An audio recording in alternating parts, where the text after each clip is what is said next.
अस्सलाम वालेकुम वरहमतुल्लाहि वबरकातुहू। All student most welcome. Exercise 18.1 question number 2 जो है वो उसको करते हैं स्टूडेंट्स। क्वेश्चन नंबर 2 या 2, 3, 4 जितने भी क्वेश्चंस गिवन टाइम इंटरवल में हम कर पाए करेंगे इंशाल्लाह। ये क्वेश्चन नंबर 2 है students. In a factory there are 120 workers. कितने वर्कर हैं फैक्ट्री में?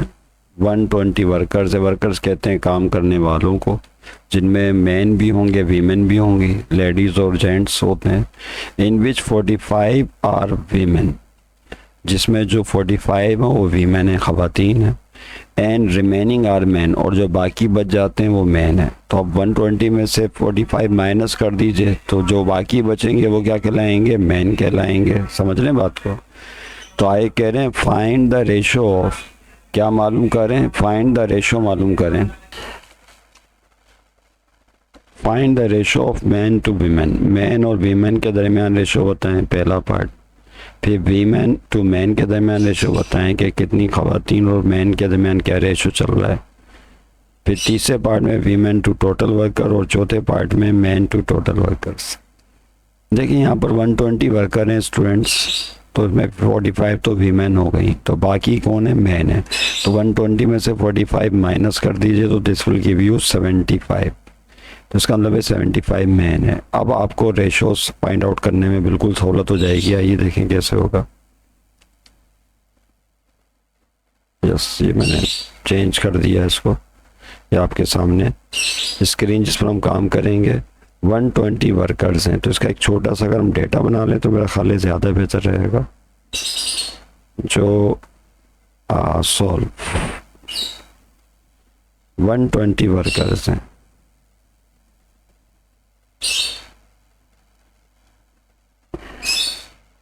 और ये हो गई वीमेन, खवातीन, और यहाँ आ गए मैं। टोटल वर्कर्स 120 हैं, वीमेन जो हैं वो 45 हैं, और जो मैन है 120 में से 45 निकाल दीजिए, 75 मैन हो गए। अब आप मतलूबा रेशो आराम से निकाल सकते हैं। पहला रेशो कौन सा है? Man to women. तो मैन टू वीमेन के दरमियान देखें रेशो कैसे निकाला जाएगा इसमें।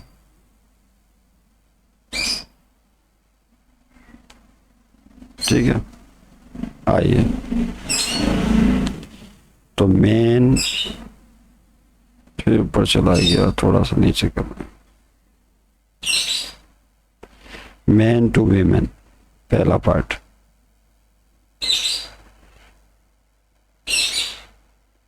मैन और वीमेन।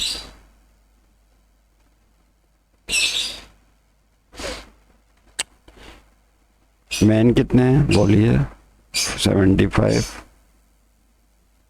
रेशो वीमेन कितनी है? 45। ऑर्डर का ख्याल रखना, आपको कॉन्सेप्ट वाली क्लास में बताया था कि ऑर्डर का ख्याल रखना है। पहले मैन है तो मैन, टू वीमेन तो फिर वीमेन आएगा। ओके, इसको लोएस्ट फॉर्म में हमें कन्वर्ट करना होता है, याद रहे। लोएस्ट फॉर्म कैसे बनाते हैं स्टूडेंट? 75 अपॉन 45 रेशो फॉर्म में लिख लीजिए। अब देख लें किस टेबल से कट रहा है। 15 के टेबल से भी काट सकते हैं, 5 के टेबल से काट दीजिए। नहीं 15, हाँ 15 के टेबल से कट रहा है। 15 3 दा 45 और 15 5 दा 75, यही होता है ना। 15 5 दा 5 5 दा 25, 5 2 कैरी हो गया, 5 1 दा 5 2 7, 75। तो ये हो जाएगा 5 अपॉन 3। 15 के टेबल से कटिंग कर दी, दोबारा रेशो फॉर्म में लिख लें 5:3। इसका मतलब ये हुआ कि जो मैन और वुमेन के दरमियान रेशो है वो 5 और 3 का है। यानी अगर 3 वीमेन होंगी तो 5 मैन होंगे, इसका मतलब ये है आंसर।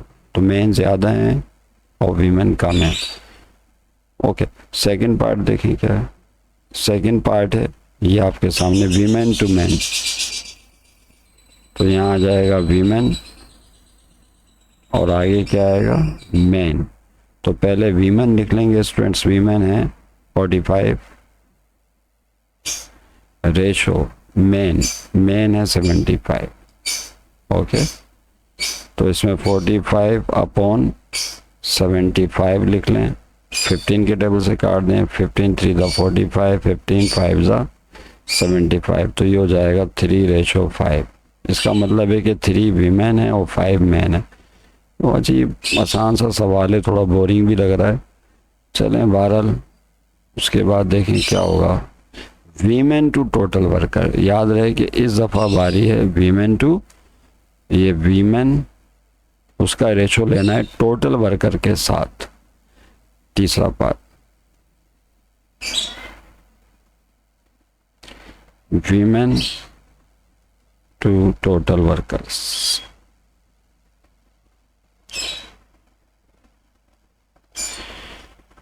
तो देखें क्या होगा। वीमेन कितनी है ये आप देख लीजिए, 45 है। रेशो टोटल वर्कर्स कितने हैं, टोटल वर्कर्स 120। ओके, इसको डिवाइड की फॉर्म में ले आइए और देखें फिर किसी टेबल से कट रहा है तो काट दे। मैं 5 के टेबल से काटता हूँ पहले। 9 1 9 3, 5 के टेबल से काटें। 5 9 45 और 5 2 10, 2 कैरी होगा, 20 बना। 5 4 20, 5 2 10, 2 कैरी हुआ, 5 4 20, तो ये आ जाएगा 9/24। याद रहे कि हमने 5 के टेबल से कटिंग की। 5 9 45, 5 2 10, 2 कैरी हुआ, 5 4 20। फिर 3 के टेबल से कट रहा है। 3 3 9, 3 8 24, तो ये आ जाएगा 3/8, जिसको आप दोबारा लिख सकते हैं 3:8।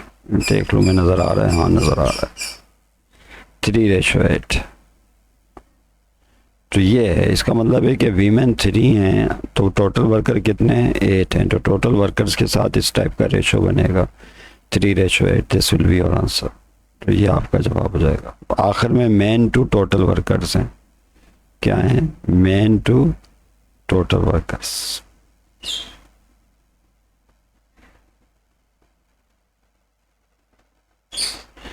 मैन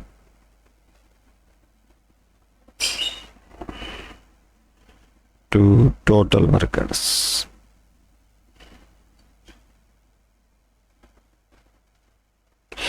यस, मैन कितने थे, 75। रेशो टोटल वर्कर्स है 120। लिखने से दोबारा 75/120। 5 के टेबल से काट दीजिए इसे। तो अगर हम 5 के टेबल से काटें, 5 1 5 2, 5 5 25।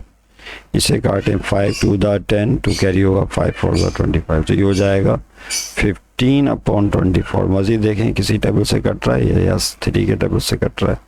तो 3 5 15, 3 8 24, तो 5:8। तो मैन और टोटल वर्कर्स के दरमियान रेशो बन गया 5:8। तो इस तरह से 4 के 4 पार्ट जो है आपके सॉल्व हो गए। अब नेक्स्ट क्वेश्चन की तरफ जाना। If 5 multiply 4x minus 2y is equal to 3x minus 4y, find x ratio y। ये एक स्टेटमेंट दी हुई है स्टूडेंट्स। ये क्या है, एक स्टेटमेंट है, समझ लें। ये एक इक्वेशन है, x और y के दरमियान एक रिलेशन है। इसको इस तरह सिंप्लीफाई करें कि आपने x और y के दरमियान रेशो फाइंड आउट करना है कि x और y के दरमियान रेशो क्या होगा। तो देखिए यहाँ पे इस इक्वेशन में x 2 जगह है, y भी 2 जगह है। आपने करना ये है कि x और y को एक एक जगह करना है। उसके बाद x/y की फॉर्म बनानी है। क्या बनानी है, x/y। जैसे इस इक्वेशन से आप x/y अलग कर लेंगे तो वही रेशो में कन्वर्ट कर देंगे, वो आपका फुल एंड फाइनल आंसर होगा। कैसे, सॉल्यूशन में आपने लिखा 5 4x minus 2y is equal to 3x minus 4y। 5 से मल्टीप्लाई करें तो 5 4 20x minus 5 2 10y is equal to, यहाँ पर मौजूद है 3x माइनस 4y। अब सिंपली क्या करना है, x को लेफ्ट पर कर लें और y को राइट पे कर लें। यानी इसका मतलब ये होगा कि जो 3x है इसको आप लेफ्ट पे भेज दें और माइनस 10y को राइट पर भेज दें, ताकि x में x ऐड कर सकें, y में y। और उसके बाद देखें सॉल्व करना कितना आसान हो जाएगा। तो 20x प्लस 3x लेफ्ट पर आकर माइनस 3x हो गया, इज इक्वल टू माइनस का 4y पहले से मौजूद है, 20x यहाँ के माइनस का 10y यहाँ के प्लस का 10y हो जाएगा। ओके, 20x में से 3x माइनस कर दें तो this will give you 17x, और माइनस प्लस माइनस 4 में से 10 निकाल दे, नहीं जाता 10 में से 4 निकाल दे तो प्लस का 6y आएगा क्योंकि 10 बड़ा है। उसके बाद देखें क्रॉस मल्टीप्लाई, यानी इसमें करते ये हैं कि y को इधर शिफ्ट कर दें और 17 को दूसरी तरफ, ताकि x और y एक जगह हो जाए। तो ये x और ये y यहाँ पर आकर डिवाइड में आ जाएगा x अपॉन y, और राइट हैंड साइड पे ऊपर 6 मौजूद है, 17 को राइट पे भेजेंगे तो डिवाइड में आ जाएगा। और x अपॉन y को दोबारा रेशो फॉर्म में लिख दीजिए, तो x ratio y is equal to 6 ratio 17। That is your full and final answer, ये आपका जवाब है। नेक्स्ट क्वेश्चन जी स्टूडेंट्स, क्वेश्चन 4 ये आपके सामने स्क्रीन पर। फाइंड वैल्यू ऑफ ए मालूम करें, ए कोई कांस्टेंट नंबर है। If the ratios of 3a + 4 2a + 5 and 4 3 are equal, यानी ये दो रेशोज गिवन है आपको, तवज्जो रहे। ये क्या है, मैं इसको अगर लिखना चाहूँ, ये 3a + 4 का रेशो 2a + 5 के साथ लिया गया और 4 का रेशो 3 के साथ। कह रहे हैं कि अगर ये रेशोज एक दूसरे के इक्वल हो, यानी प्रोपोर्शन में हो, तो फिर बताएं a की वैल्यू क्या होगी। तो आपने इन रेशोज को इक्वल लेना है एक दूसरे के, और फिर यहाँ पर जो है कई तरीके हैं सॉल्व करने के, जिसमें एक आपको बताया था प्रोडक्ट ऑफ एक्सट्रीम्स और प्रोडक्ट ऑफ मीन इक्वल होते हैं, उसे इस्तेमाल कर लें या क्रॉस मल्टीप्लाई कर लें, जिस तरह सहूलत उस तरह कर लें, बिल्कुल ही आसान सवाल है। तो अकॉर्डिंग टू गिवन कंडीशन आपने पहले लिखना है, अकॉर्डिंग टू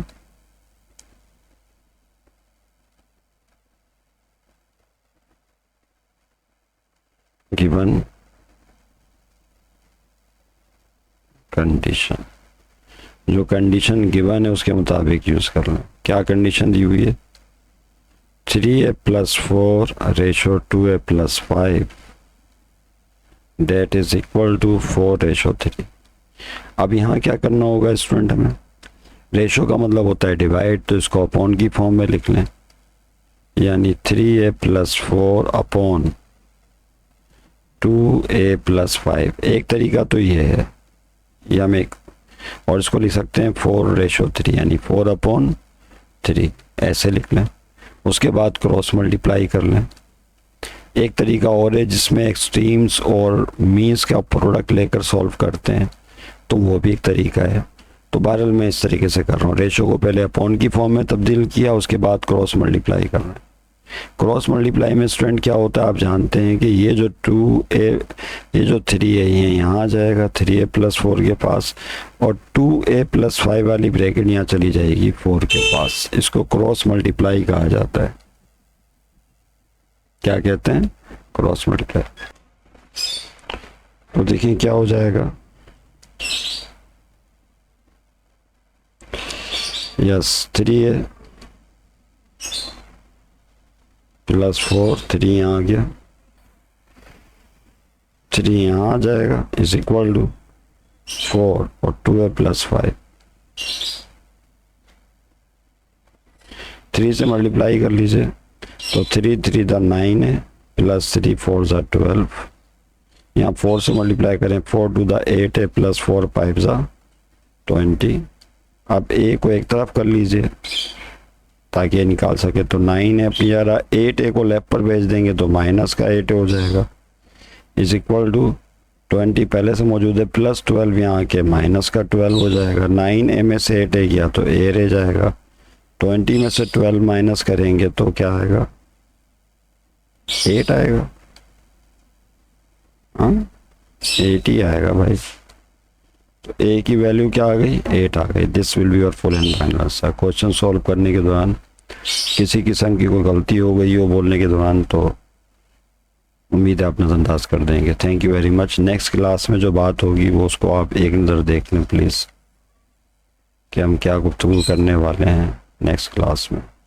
ये आपके सामने स्क्रीन आ गई होगी। क्वेश्चन 4 जो है वो हो चुका है। क्वेश्चन 5 व्हाट नंबर, यानी ये वाला question, what number must be added to each term of this. Question 5 question number 6, इन पर जो है गुफ्तगू जारी रहेगी इंशाल्लाह।